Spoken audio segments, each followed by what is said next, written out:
Good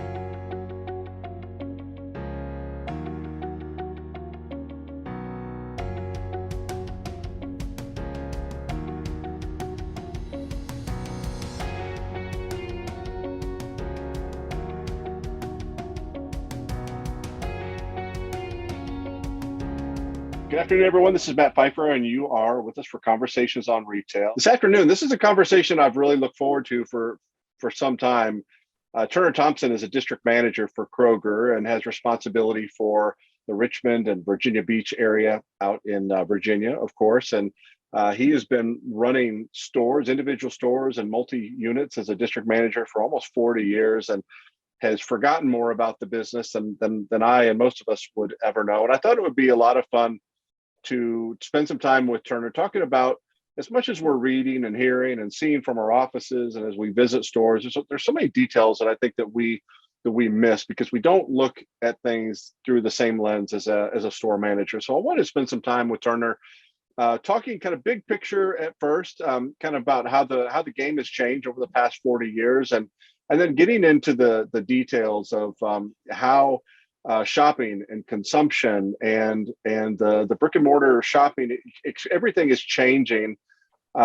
So before we kick things off, we're kicking things off officially. But before I turn it over to Turner, I just want to say the whole purpose of this is it's not so Turner can tell a story or for he and I to have a conversation. We want you all to participate. So if you've got questions, any questions at all, hit the Q&A button and type those questions in as we go, and then we'll make sure that those questions get presented. Obviously, there's some areas we need to stay away from, just from antitrust standpoint. We're not going to talk about item and price and things that would get Turner in trouble. But anything else about the world as he sees it as a multi-unit store manager for one of the country's top retailers would be great. So Turner, thank you so much for making the time for this conversation. Look forward to it, and appreciate you being here. Thanks, Matt. The first question I wanted to ask you, you've been, like I said, running stores for almost 40 years now.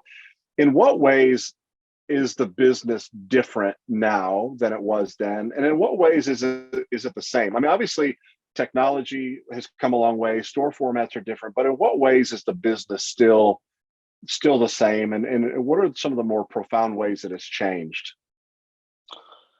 I think that over the years, I think back when I first started, my first job in grocery was actually stamping cans with prices, Matt. And if you think about how far we've gone now to digital tags and things like that, it's really been a technology boom over the last 10, 15 years. But at the end of the day, it still comes down to selling an item to a customer coming in.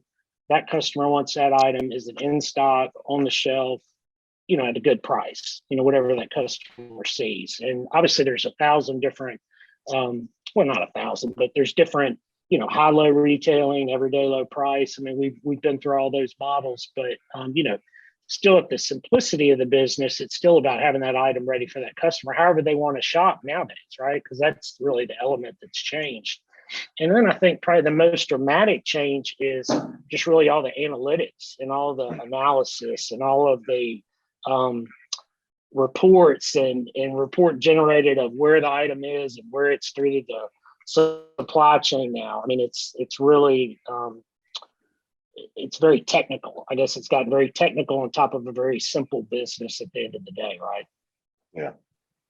So I'm guessing that your role as a store manager, and certainly as a multi-unit store manager, has changed dramatically because you spend so much more time now really analyzing data and making decisions on the basis of that data, where in the past, 25 years ago when I was in the stores, 25 years ago when I was in the stores, we got to spend a lot more time, being merchants. Do you miss that part of the business? I think there's still, at the end of the day, that's a big component, right? Typically the reports will lead you to what you're going to see in the store. I don't think there's anything typically you see on a report that doesn't match up in a store. If you're looking at in stock or fill rates and pickup or whatever, if those numbers are bad, 9 times out of 10, you're going to walk into a store and you're going to see poor in stock, freight's not stocked, those type of conditions. So I think really now it's more of those tools really kind of help validate and kind of help you go get where you need to go be at that time. So I think it's, you don't want to get in a situation where it's over analysis by paralysis, right? So it's really, kind of using those tools to help direct you to where you need to be to help, move your business forward and help the store managers. Obviously my job as a district manager is to really help those store managers run those facilities and, be able to contribute my part to, the company or the division, as a whole. Yeah. Well, you've served and run stores for a handful of retailers in your career. How big of a factor is organizational culture, and how difficult was it, or what were some of the challenges of moving from after a long career at Walmart now to running multiple stores for Kroger? How big a factor is organizational culture? I think it's very interesting because I spent 14 years with Food Line. I opened up stores up and down the East Coast. So I've kind of got a balance of, really 4 retailers and what they operate. I mean, obviously the terminology, when you talk about counters, and some companies call them side counters, or, there's 1,000 acronyms, and you would think they'd all be the same, but they're not all the same. So once you learn those terminologies, but it's very similar how, a lot of the chains, it's the same type of information. It's just in a different format, or it's just in a different way. So it's, as far as getting the information, it's very different. Obviously the culture of, Walmart, you've been with Walmart, a lot of people have, that culture is certainly a great one. I was there for 21 years. Kroger's a little bit different because, it's a company made up of many banners that have been acquired over the years.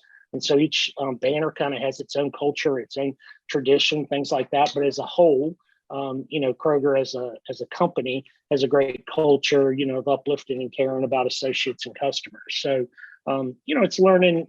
They're all a little bit different, but it's certainly been a good experience for me too. So I want to start digging into some of the details of your business, and again, the world as you see it. What have been some of the lingering effects from COVID? What have you seen? How have you seen the shopper and their trip and their basket? I mean, what are some of the things that have changed and have not really gone back to the way that they were? It's very interesting talking to customers nowadays because, the supply chain has gotten, we've seen it go horrible through COVID, and then we've seen it kind of get better. And then it kind of still goes through these different points and valleys as we go through this. I think that to me, one of the biggest lingering effects that's happened with, with basically COVID and what's going on is, you still have a lot of out of stocks, and you still have a lot of vendors that aren't producing, maybe every flavor and every size. Maybe they've limited their assortment to only this ounces or that size. So, that's really forced the customer to really change how they're shopping. Kroger went back and got real aggressive with their, buy deals, buy 4, get 1, bonus deals, rollers, whatever we want to call them. And so we see customers really taking advantage of that. I mean, obviously coming out of COVID, now we've got, inflation concerns. So, that's driving a lot of customers. It's going to be very interesting to see how that affects this with sales and units and all of that as we get into, that as we go through the back half of this year. Talk in terms of the workforce and some of the challenges that you've had with respect to keeping and growing the best folks. Yeah, I mean, definitely during COVID, when you have stores, and this is, having a lot of friends in all these different companies, I think we all were facing the same challenge. When you've got 40 to 50 associates out in a building, whether you have 200 people working there or 350, that's a big slice of your employee base that's constantly coming in and out. And it really never, that certainly has gotten a lot better as we've seen COVID, get better across the US. And I think everyone is seeing that. I mean, you still have, we still have people that will, get COVID and the flu and things like that. So I think, really focusing on cross-training associates, really working on the team and uplifting associates and really keeping morale good. has been a real key component because, at Kroger, we're very fortunate to have a lot of department managers that have a lot of ownership, very similar to what, Walmart had in the past as far as department managers over each particular area. So, that's certainly been a benefit for Kroger as we've gone through COVID, because you just have a different level of ownership for somebody who's responsible for just their, specific area. Talk about Kroger's e-commerce business and the partnership that exists between the store and online.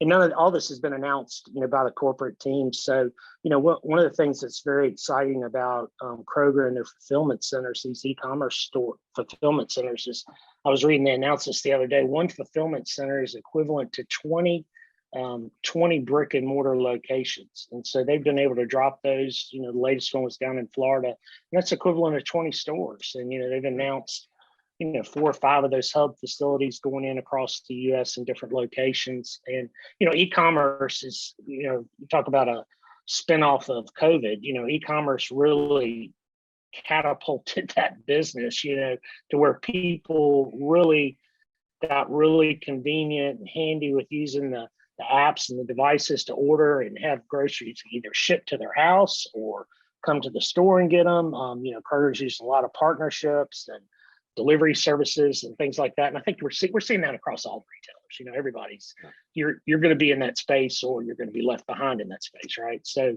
it's been real interesting to see that and the partnerships that, Kroger's announced with other retailers, even with our e-commerce store. You don't think of necessarily Kroger when you think of GM merchandise, but, they announced a partnership with Bed Bath & Beyond, and there's different third-party marketplace sellers that they're growing their banner with.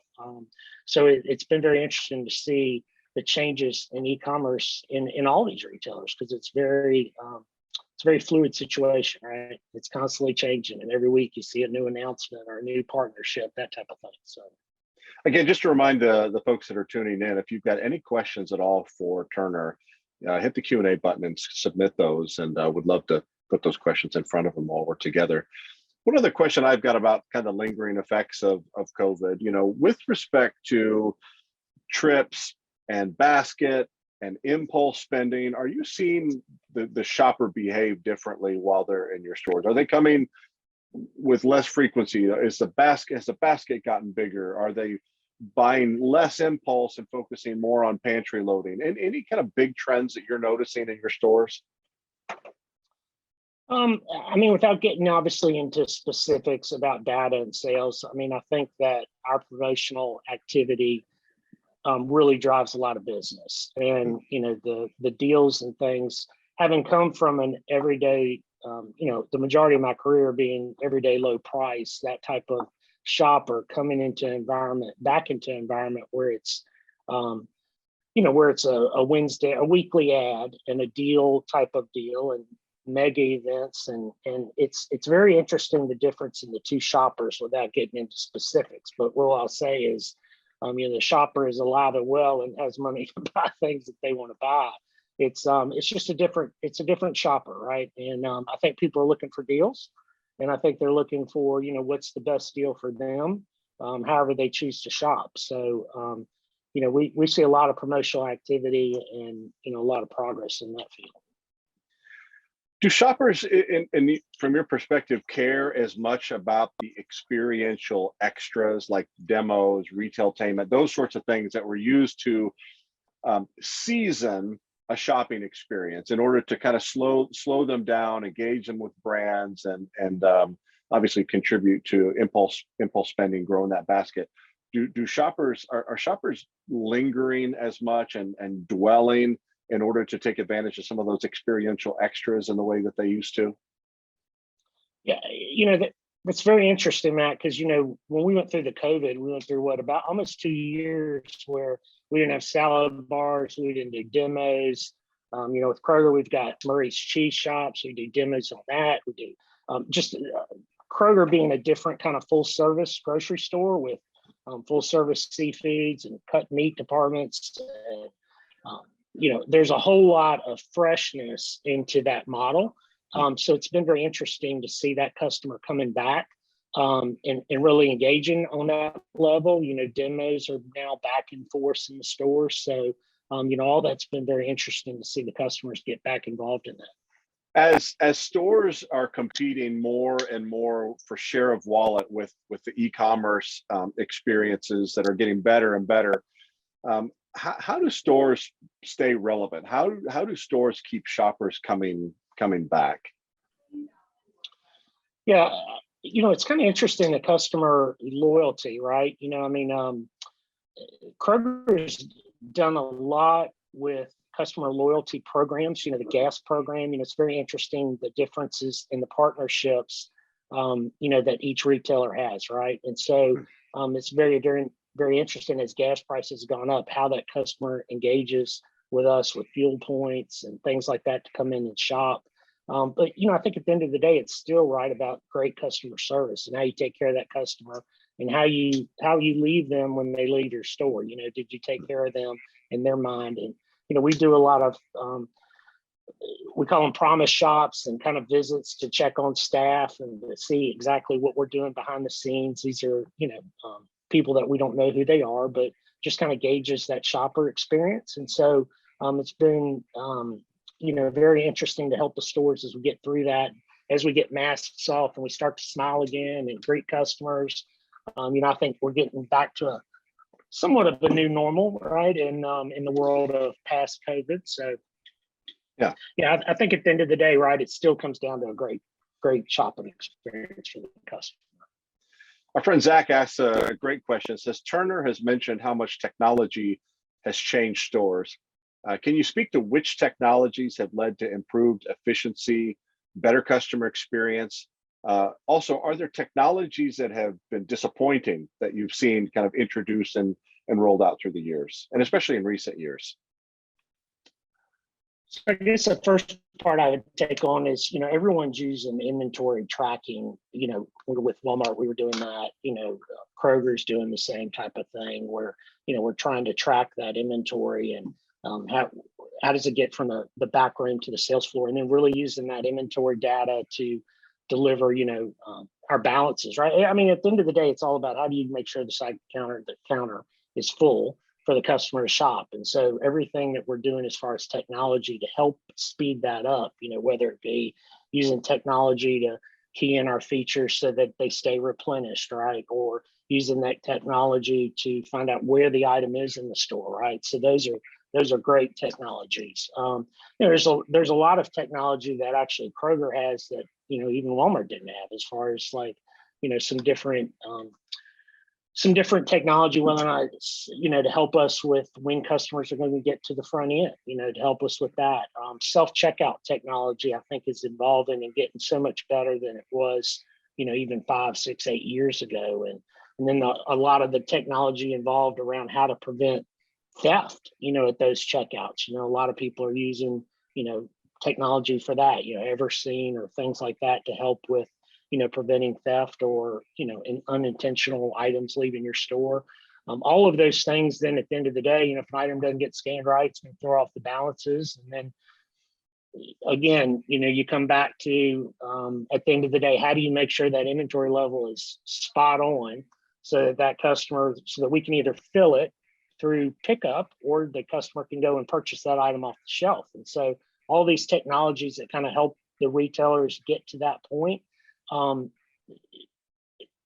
is, I guess, most important, right? Or it certainly is the top of everyone's mind. I think when you're looking at stores, how do you make sure that item that's been out of stock for 5 or 6 days and maybe it has a lingering balance, how do we get that item to zero, or how do we get that item ordered, or where is that item in the store?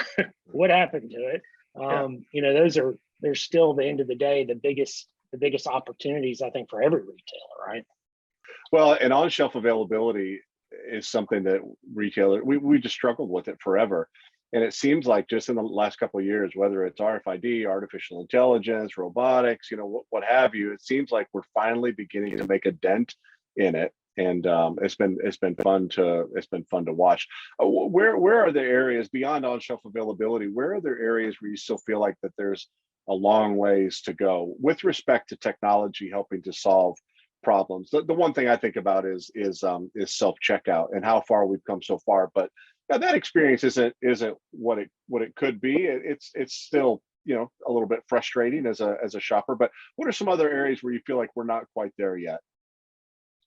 I think still there's a lot of opportunity probably in the supply chain, right? How to get the items to the store without the store, being overstocked on the item or having it just in time. There's still such a huge gap in that. And, COVID's probably exposed a lot more of that, as we've gone into that, because everybody wants to save labor, right? I mean, the key is to use less labor because it's obviously taking a lot of labor to run pickup organizations in every company.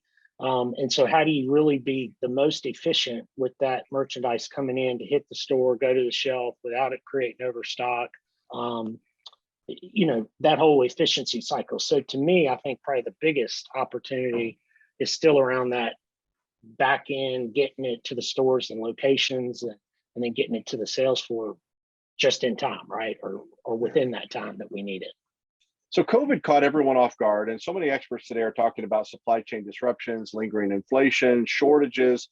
Do you feel like retailers in general are any better prepared now than we were 2 years ago for those sorts of disruptions?